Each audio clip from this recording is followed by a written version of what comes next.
Luc, chapitre 6.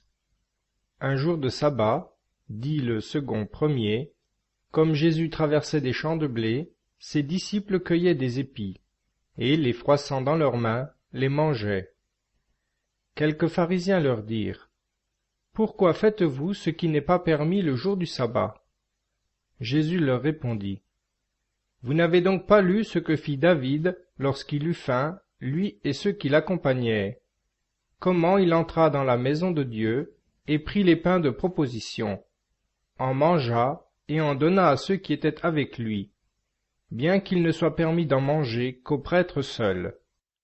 Et il ajouta, « Le Fils de l'homme est maître même du sabbat. »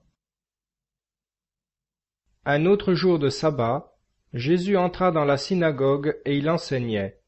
Et il y avait là un homme dont la main droite était desséchée.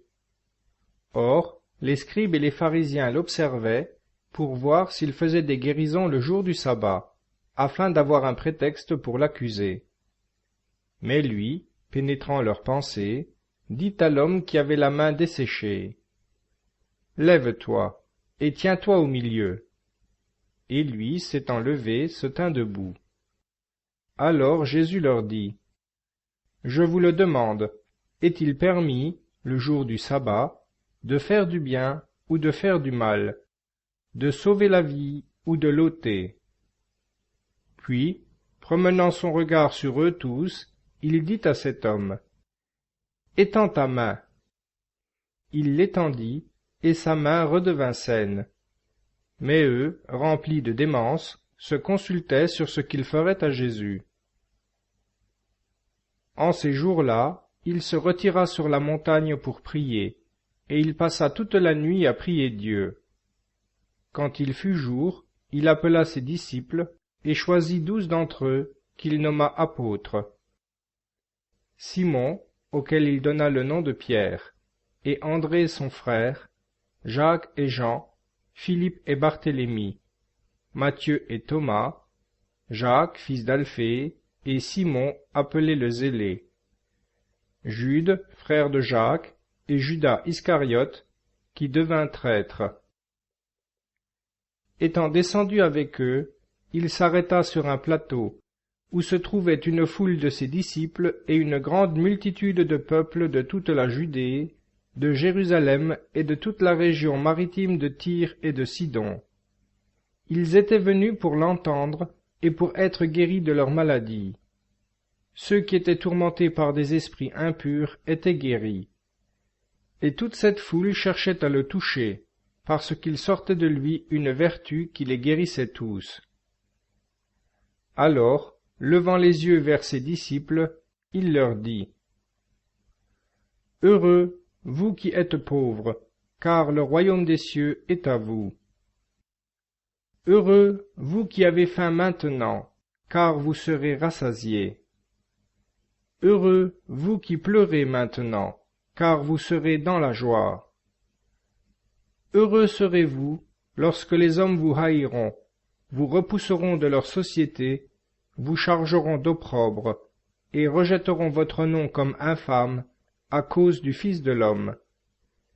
Réjouissez-vous en ce jour-là, et tressaillez de joie, car voici que votre récompense est grande dans le ciel. C'est ainsi que leur père traitait les prophètes. Mais malheur à vous, riches, car vous avez votre consolation. Malheur à vous qui êtes rassasiés, car vous aurez faim. Malheur à vous qui riez maintenant, car vous serez dans le deuil et dans les larmes. Malheur à vous quand tous les hommes diront du bien de vous, car c'est ce que leur père faisait à l'égard des faux prophètes. Mais je vous le dis, à vous qui m'écoutez, aimez vos ennemis, faites du bien à ceux qui vous haïssent, bénissez ceux qui vous maudissent, et priez pour ceux qui vous maltraitent.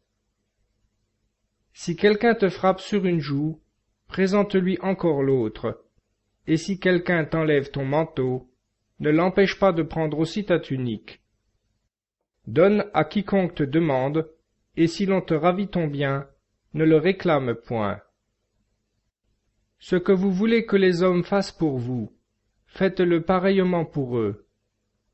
Si vous aimez ceux qui vous aiment, quel gré vous en saura-t-on?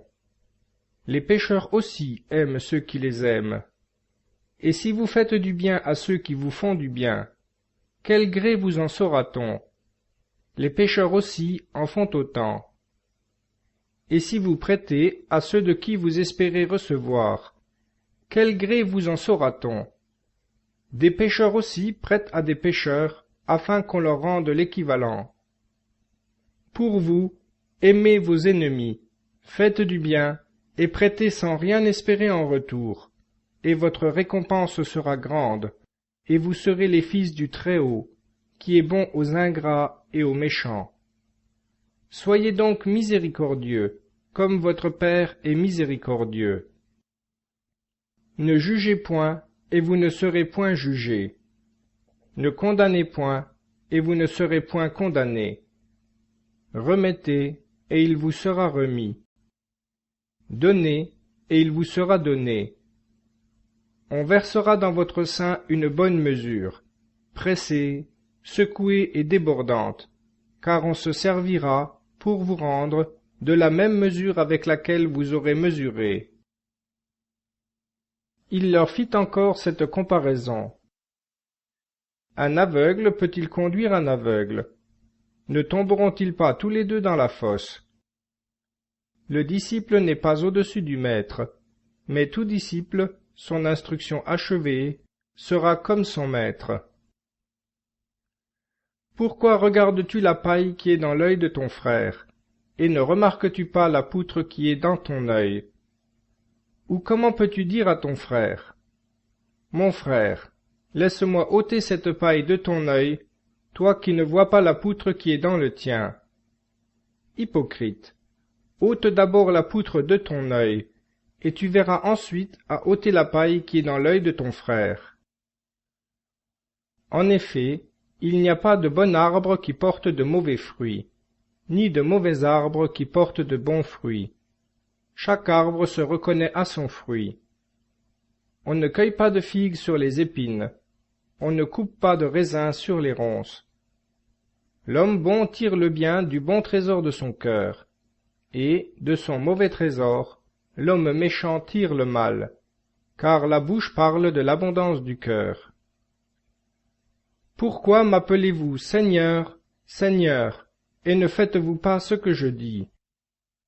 Tout homme qui vient à moi, qui écoute mes paroles et les met en pratique, je vous montrerai à qui il est semblable.